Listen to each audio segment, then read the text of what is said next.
other, and to assume among the powers of the earth the separate and equal stations to which the laws of nature and of nature's God entitle them. A decent respect to the opinions of mankind requires that they should declare the causes which impel them to the separation. We hold these truths to be self-evident, that all men are created equal, that they are endowed by their Creator with certain unalienable rights, that among these are life, liberty, and the pursuit of happiness, that to secure these rights, governments are instituted among men, deriving their just powers from the consent of the governed.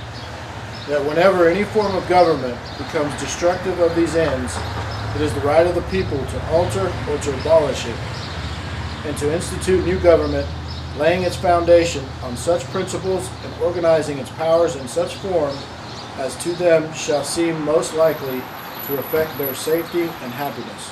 Prudence indeed will dictate that governments long established should not be changed for light and transient causes. Accordingly, all experience has shown that mankind are more disposed to suffer, while evils are sufferable than to right themselves by abolishing the forms to which they are accustomed. But when a long train of abuses and usurpations, pursuing invariably the same object, evinces a design to reduce them under absolute despotism, it is their right, it is their duty to throw off such government and to provide new guards for their future security. Such has been the patient sufferance of these colonies, and such is now the necessity which constrains them to alter their former systems of government. The history of the present King of Great Britain is a history of repeated injuries and usurpations, all having in direct object the establishment of an absolute tyranny over these states. To prove this, let facts be submitted to a candid world. He has refused his assent to laws, the most wholesome and necessary for the public good. He has forbidden his governors to pass laws of immediate and pressing importance, unless suspended in their operation till his assent should be obtained. And when so suspended, he has utterly neglected to attend them.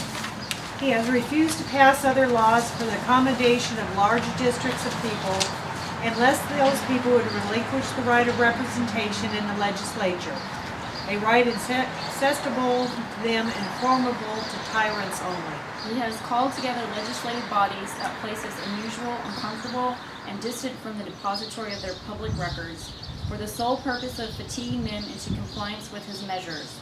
He has dissolved representative houses repeatedly for opposing with manly firmness his invasions on the rights of the people.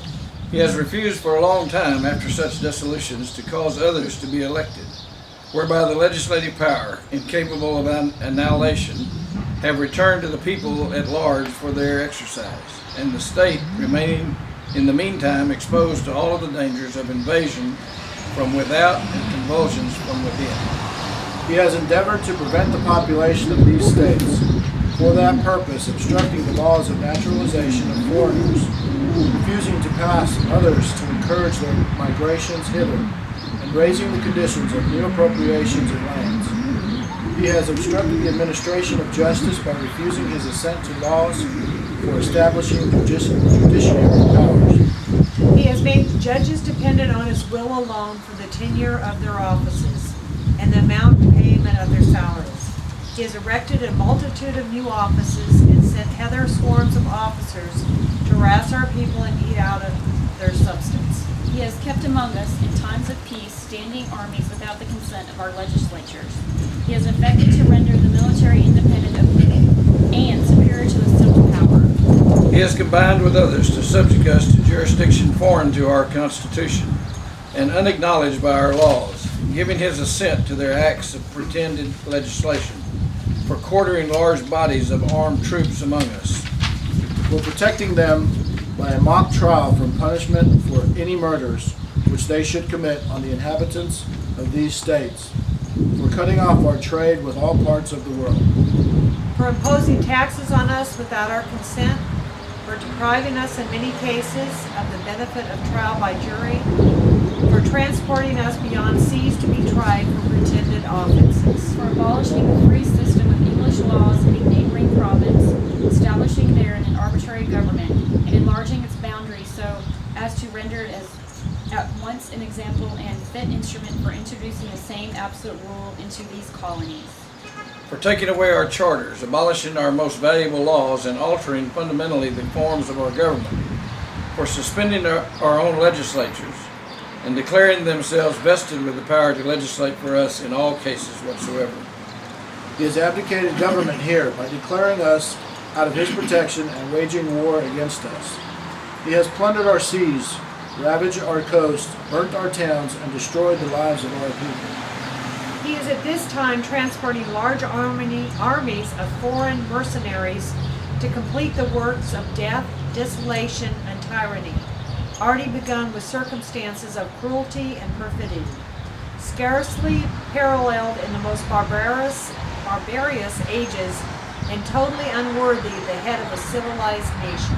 He has constrained our fellow citizens taken captive on the high seas to bear arms against their country, to become the executioners of their friends and brethren, or to fall themselves by their hands.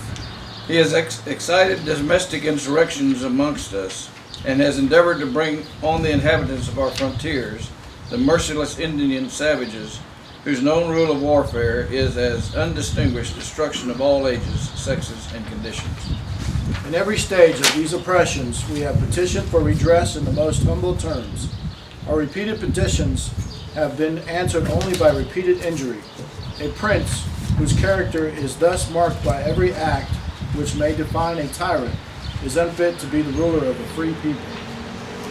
Nor have we been wanting in attentions to our British brethren. We have warned them from time to time of attempts by their legislature to extend an unwarrantable jurisdiction over us. We have reminded them of the circumstances of our immigration and settlement here. We have appealed to their native justice and magnanimity, and we have conjured them by the ties of a common kindred to disavow their usurpations, which would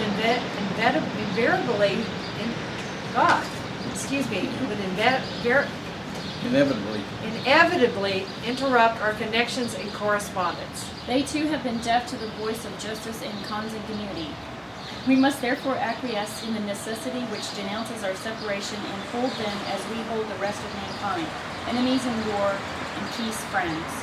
We therefore, the representatives of the United States of America in General Congress, assembled, appealing to the Supreme Judge of the world for the rectitude of our intentions, do, in the name and by the authority of the good people of these colonies, solemnly publish and declare that these united colonies are and of right ought to be free and independent states, that they are absolved from all allegiance to the British Crown, and that all political connection between them and the state of Great Britain is and ought to be totally dissolved, and that as free and independent states they have full power to levy war, conclude peace, contract alliances, establish commerce, and to do all other acts and things which independent states may of right do. And for the support of this declaration, with each a firm reliance on the protection of divine providence, we mutually pledge to each other our lives, our fortune, and our sacred honor.